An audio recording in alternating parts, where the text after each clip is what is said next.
چاند تارے ہیں پل کے بچھائے ہوئے، جا رہے ہیں حبیب خدا عرش پر، شب ہے معراج کی منتظر۔ الحمدللہ رب العالمین والصلاة والسلام على سید الانبیاء والمرسلین، اما بعد فقد قال النبی صلی اللہ علیہ وسلم تذهب الارضون كلها الا المساجد فإنها تنضم بعضها إلى بعض او كما قال علیہ الصلاۃ والسلام۔ حضرات گرامی، بزرگان محترم، پٹھان کبے کے ایک ایک فرد آج خوش نصیب بھی ہے، سعادت مند بھی ہے کہ اللہ رب العزت نے آپ کی جگہ کو، آپ کی زمین کو اپنی عبادت کے لیے، اپنی مسجد کے لیے اسے قبول فرمایا۔ اللہ رب العزت اس جگہ کو قیامت تک کے لیے قبول کرنے کا فیصلہ کر رکھا تھا، اس لیے آج وہ ہمارے سامنے وہ دن آ رہا ہے کہ ہم اپنی آنکھوں کے سامنے سنگ بنیاد رکھیں گے اور اللہ کے گھر کے لیے اور اللہ کی عبادت کے لیے ہم تمام کے تمام لوگ اس کی طرف انشاءاللہ متوجہ ہوں گے اور یہاں اللہ کی عبادت کی جائے گی۔ یاد رکھیے کہ مسجد خواہ پٹھان کبے کی ہو یا مسجد کسی چھوٹی مسجد ہو یا بڑی مسجد ہو، یہ تمام مساجد کا تعلق خانہ کعبہ سے ہے، مسجد حرام سے ہے۔ اس لیے کل جب قیامت قائم ہوگی اور اللہ رب العزت پوری دنیا کے نظام کو درہم برہم کر دیں گے، ہر روئے زمین کے حصے پر قیامت کا اثر ہوگا، لیکن مسجد کے اوپر قیامت کا کوئی اثر نہیں ہوگا۔ پٹھان کبے کی مسجد ہو یا دنیا کے جس کونے کی مسجد ہو، تمام مسجد کی زمین کو خانہ کعبہ سے ملا دیا جائے گا اور اس مسجد کے اوپر قیامت کا اثر نہیں ہوگا۔ ہمارا آپ جس جگہ بیٹھے ہوئے ہیں، مجھے معلوم ہوا کہ یہی مسجد کی جگہ ہے، یہی مسجد کی زمین ہے۔ کل قیامت میں اللہ رب العزت ہمارے لیے اس زمین کو گواہ بنائیں گے اور یہ کہیں گے کہ فلاں اللہ کے بندے، آپ کے بندے یہاں پر بیٹھ کر کے اللہ کا نام لے کر کے اللہ کی عبادت کے لیے وہ تیار ہوئے تھے، اور ہم تمام کے تمام لوگوں کے بارے میں یہ زمین گواہی دے گی۔ اس لیے ہمارے اور آپ کے نبی جناب محمد رسول اللہ صلی اللہ علیہ وسلم نے یہ ارشاد فرمایا ہے کہ جس زمین پر مسجد بنائی جاتی ہے وہ مسجد تمام کے تمام خانہ کعبہ کا حصہ بنا دی جاتی ہے۔ اس لیے خوش نصیب ہے یہ جگہ بھی، خوش نصیب ہے آپ لوگ بھی، خوش نصیب ہے زمین والے بھی، جن کو اللہ تبارک تعالیٰ نے یہ توفیق دی اور اللہ تبارک تعالیٰ نے اس زمین کو اپنی عبادت کے لیے، اپنی مسجد کے لیے قبول فرما لیا۔ یاد رکھیے، ابھی آپ نے حضرات علماء کرام کے بیانات سنے ہوں گے اور انہوں نے یہ بتلایا ہوگا کہ جو آدمی اللہ کے لیے گھر بناتا ہے، اللہ تبارک تعالیٰ اس کے لیے جنت میں گھر بنائے گا۔ آپ نے یہ سنا ہوگا،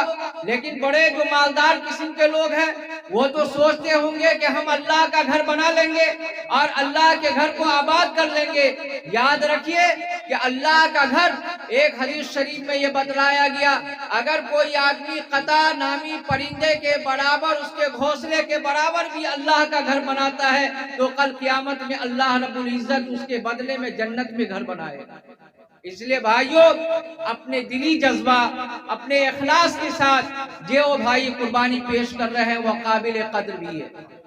اسی کے ساتھ ساتھ نبی کریم صلی اللہ علیہ وسلم کے سنت کے مطابق جب آپ صلی اللہ علیہ وسلم مکہ سے مدینہ منورہ تشریف لائے ہیں تو اللہ کی عبادت کے لیے مسجد نبوی بنائی گئی،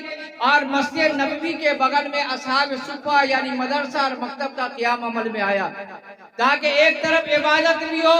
اور عبادت کا طریقہ بھی بتلایا جائے۔ وہاں ایسے افراد تیار ہو جو علم سے کے زیور سے آراستہ ہو اور تب آ کر کے اللہ کی عبادت کریں۔ الحمدللہ ہمارے بھائیوں نے اور آپ حضرات نے اور آپ بزرگوں نے یہ دونوں سنت کے اوپر عمل کیا ہے کہ اللہ کی عبادت کے لیے مسجد کا بھی نظام ہو اور اللہ اور رسول اللہ کی تعلیم کے لیے مدرسے اور مکتب کا بھی انتظام ہو۔ یہ دونوں چیز کو آپ نے جمع کیا ہے یہ دراصل ہمارے اور آپ کے آقا صلی اللہ علیہ وسلم کی سنت کے مطابق آپ نے یہ عمل کیا ہے، اس لیے آپ سعادت مند ہیں، آپ خوش نصیب ہیں کہ آپ حضرات کو اللہ تبارک تعالیٰ نے دونوں کام بیک وقت کرنے کی اللہ تعالیٰ نے توفیق عطا فرمائی ہے۔ یاد رکھیے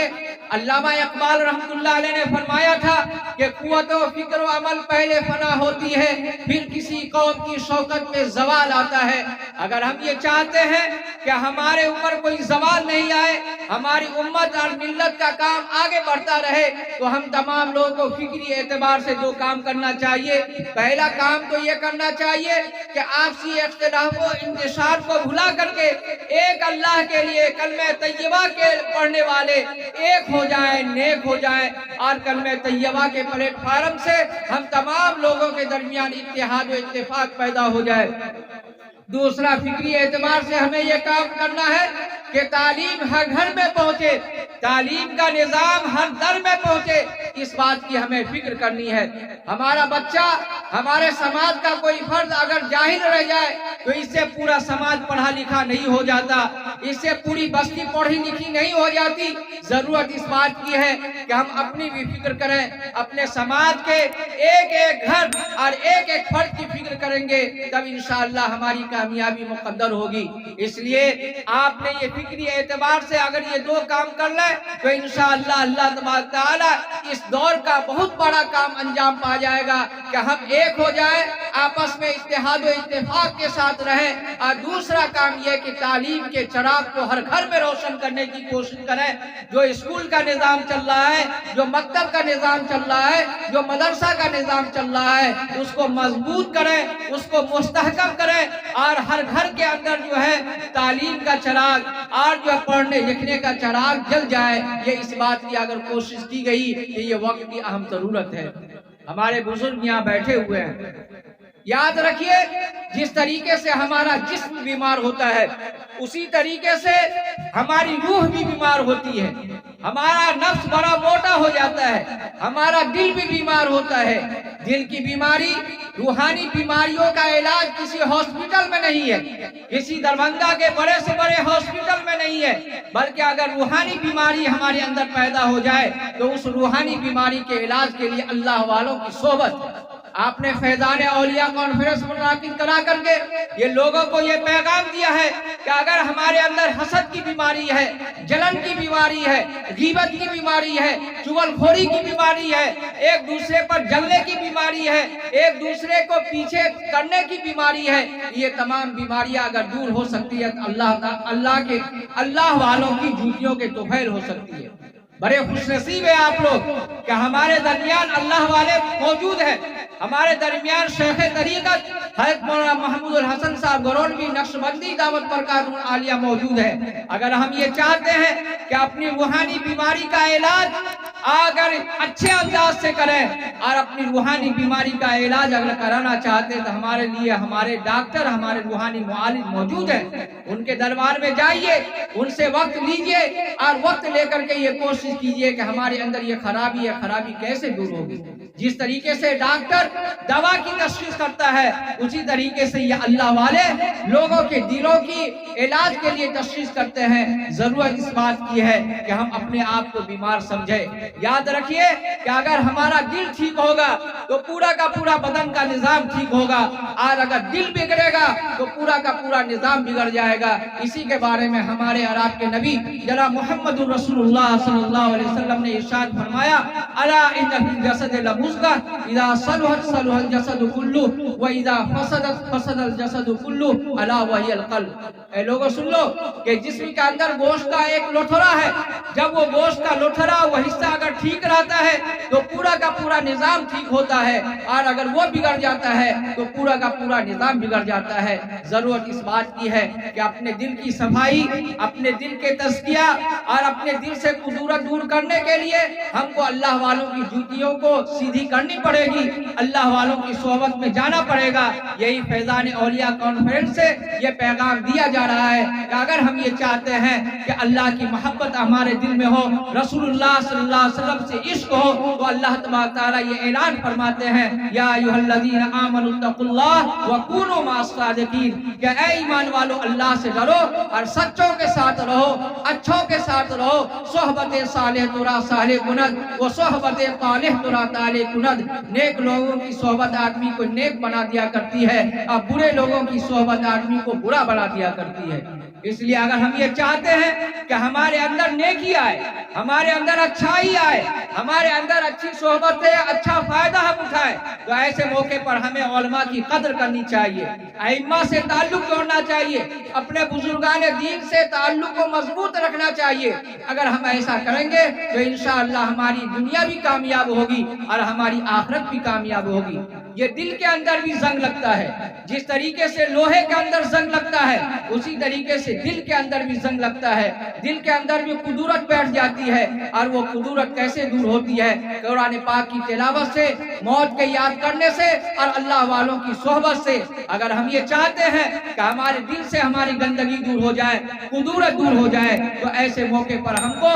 قرآن پاک کی تلاوت کا اہتمام کرنا ہوگا، درود شریف کا اہتمام کرنا ہوگا۔ اس سے رحمتیں اترتی ہے، گناہیں معاف ہوتے ہیں، نیکیاں ہمارے کھاتے میں آتی ہے اور اللہ تبارک تعالیٰ درجات کی بلندی کرتے ہیں۔ اس لیے درود شریف کا بھی اہتمام ہو اور قرآن پاک کی تلاوت کا بھی اہتمام ہو، اور اللہ والوں سے جو وظیفہ مل جائے، جو ذکر کرنے کی تلقین ہو، اللہ والوں سے لے کر کے وہ اوراد و اذکار کی پابندی کرنی چاہیے۔ اللہ تبارک تعالیٰ ہم تمام لوگوں کو کہنے سننے سے زیادہ عمل کرنے کی توفیق عطا فرمائے۔ اس پروگرام کے منعقد کرانے والے کو اللہ تبارک تعالیٰ جزائے خیر دے، اور آپ تمام حضرات کو اللہ تبارک تعالیٰ شایان شان بدلہ عنایت فرمائے۔ آمین یا رب العالمین، وآخر دعوانا الحمدللہ رب العالمین۔